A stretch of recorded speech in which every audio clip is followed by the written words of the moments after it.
ഒരു കോടിമുണ്ട് വാങ്ങണമെങ്കിൽ പോലും കടം വാങ്ങിക്കേണ്ട അവസ്ഥയുള്ള കോടിക്കണക്കിന് ആളുകളുള്ള ഒരു രാജ്യമാണ് നമ്മുടെ രാജ്യം. കോടിക്കണക്കായ പട്ടിണിക്കാരുടെയും നിരക്ഷരരുടെയും ഇന്ത്യ.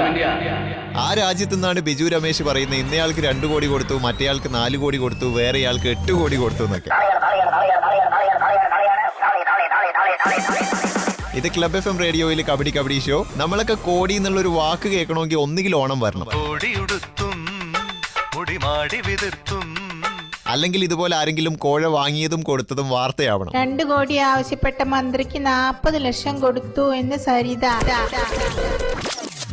ചുരുക്കി പറഞ്ഞ ഏറ്റവും പുതിയ വാർത്തകൾ ഇപ്പൊ എടിപിടി എന്ന് പറയുകയാണെങ്കിൽ ഇത്രയേ ഉള്ളൂ. CD, കോടി, കൊടി, അടി, പിടി, നടപടി. പിന്നെ എടി വാടി എന്ന് പറഞ്ഞുകൊണ്ട് LDF, എടി പോടി എന്ന് പറഞ്ഞുകൊണ്ട് UDF. ചെന്നിത്തലക്ക് 2 കോടി കൊടുത്തു എന്ന് കേട്ട ദിവസം 2ാമത്തെ മാസം 2ാം തീയതി ആഴ്ചയിലെ 2ാമത്തെ ദിവസം. And club FM 2 മച്ചാന്മാരുണ്ട്. 1ാമത്തെ മച്ചാന്റെ പേര് മുസാഫിർ ആൻഡ് 2ാമത്തെ മച്ചാന്റെ പേരോ മച്ചാൻ പേര് മധുര.